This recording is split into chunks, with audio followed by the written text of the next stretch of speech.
Hey everyone, today I want to put together a list of fighters who at some point seemed like their careers were on a downward slope or who just had a rough year overall.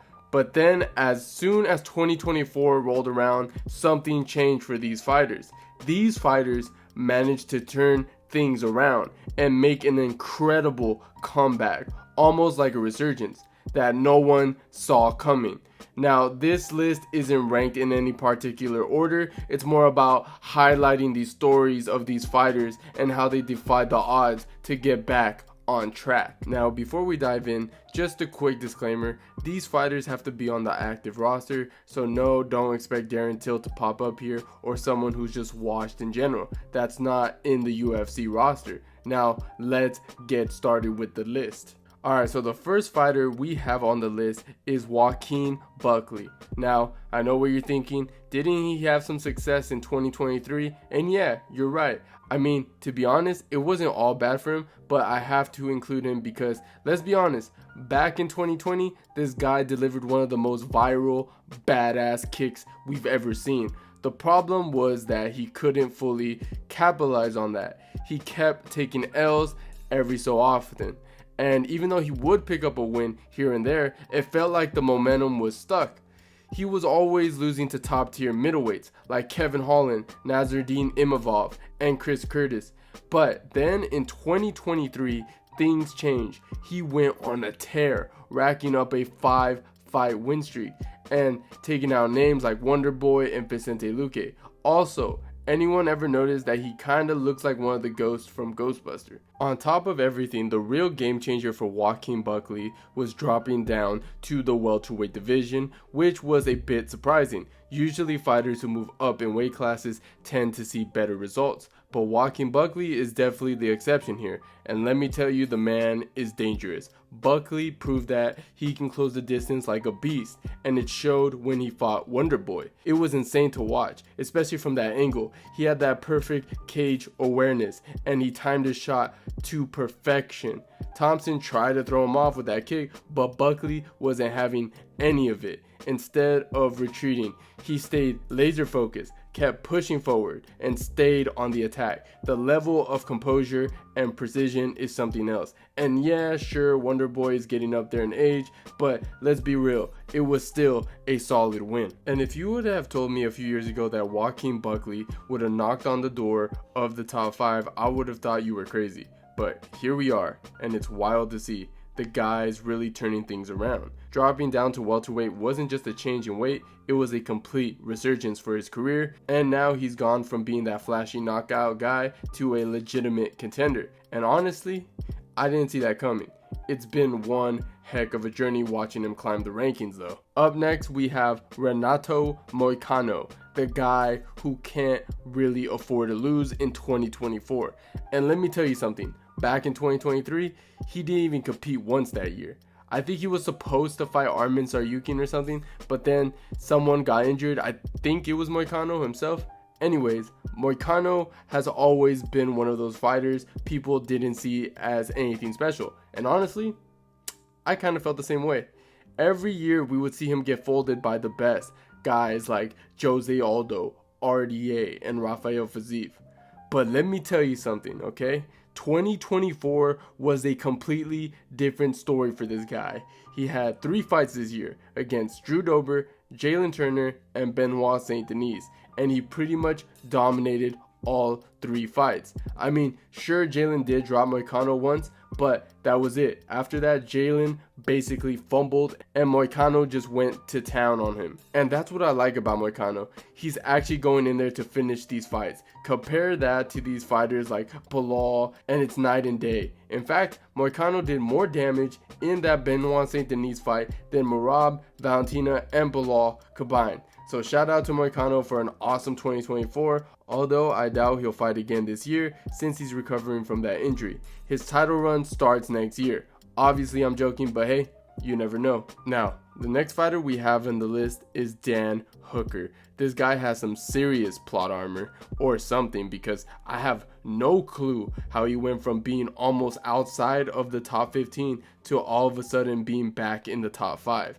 I mean, at one point, Dan was just getting whooped by everyone. And to be fair, the guys that were beating him were monsters. I mean, he had an insane war with Dustin Poirier, and he lost and got TKO'd by Michael Chandler in the first round. Then he got submitted by Islam Makhachev in the first round too.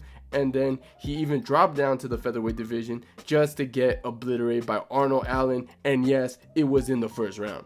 At that point, a lot of us thought Hooker was done, but somehow he pulled off a comeback. He beat Claudio, took out Jalen Turner, who moves like he got rusted joints, no offense. And then he edges out a razor close split decision against Matus Gamrot, who was ranked number 5 at the time. And just like that, boom, he's back in the top 5. And honestly, I think the resurrection happened because he dyed his hair blonde, and it's like he became a new mystical version of himself. Dude probably unlocked some hidden XP boost with those new tattoos too. Next thing you know, he's out here leveling up like he's in a video game. It's wild, but at the end of the day, I'm happy for Dan.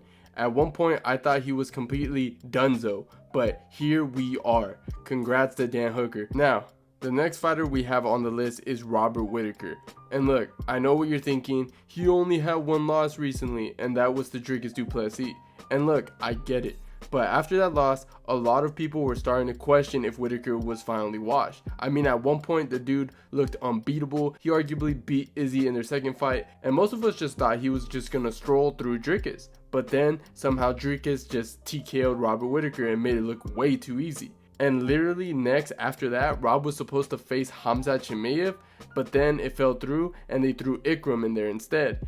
And let me tell you, I saw a lot of MMA fans and YouTubers saying that Ikram was going to steamroll Whittaker, calling him washed, but of course, to everyone's surprise, except for those of us who still believed in Bobby Knuckles, of course, Robert went in there and knocked out Ikram in the first round. And let me tell you something. That's wild, because Whittaker almost never gets a first round finish. It's like he was just saving all that knockout energy for one big I told you so moment. So yeah, Robert still got it, and he's not going anywhere. The next fighter we have is Peter Yan. After his loss to Merab, it felt like a lot of fans were starting to lose faith in him. I mean, the guy went 4-4 in his last 8 fights, and to be fair, he was fighting nothing but straight up killers. But when I heard he was going against Song Yadong, man, I was freaking nervous. Song is no joke. He's fast, powerful, and dangerous. At the start of the fight, Peter looked like he saw a ghost, probably thinking about those injuries and rough fights he had. He definitely had that oh no, here we are again type of face.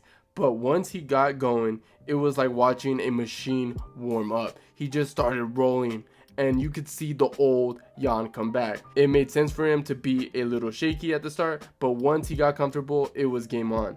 Yan shook off the nerves and reminded everyone who he really is, and he got the win that night. And honestly, it was like watching someone go from about to retire to never count me out in one fight. So hats off to Yan for bouncing back, even though it took a minute to get going. The next fighter we have on the list is Kai Kara-France, and man, this dude had a rough couple of years, man. He lost to Brandon Moreno, and then he got straight up robbed in that fight against Amir Abazi. So when they announced Kai was gonna fight Steve Ercik, I was like, yeah, this might not end well.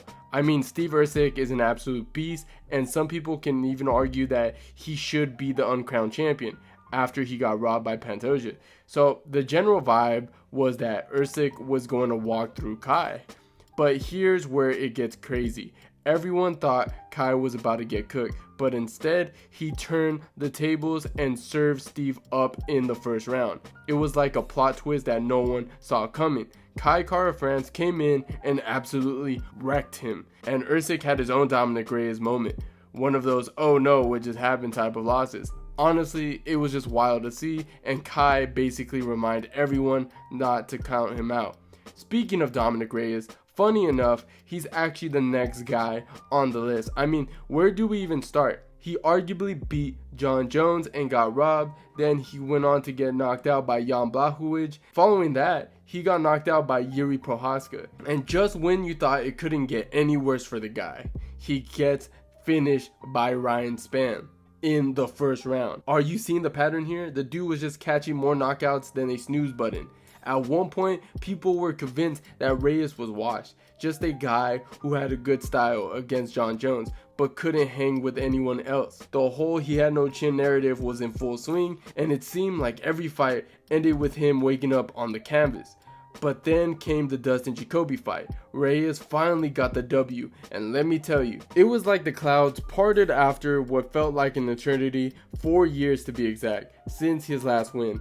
And it was an amazing moment, man. One of those feel-good moments in MMA where you can't help but cheer for the guy. It's like seeing a character who's been knocked down over and over and finally gets back up. Definitely one of my favorite moments in recent memory. Anyways, that's my list for now. The year's not over, so who knows, maybe we'll see even more comebacks or standout moments. But what do you guys think? Let me know in the comments down below, and if you enjoyed the video, don't forget to hit the like button and subscribe. And I'll catch you guys on my next one.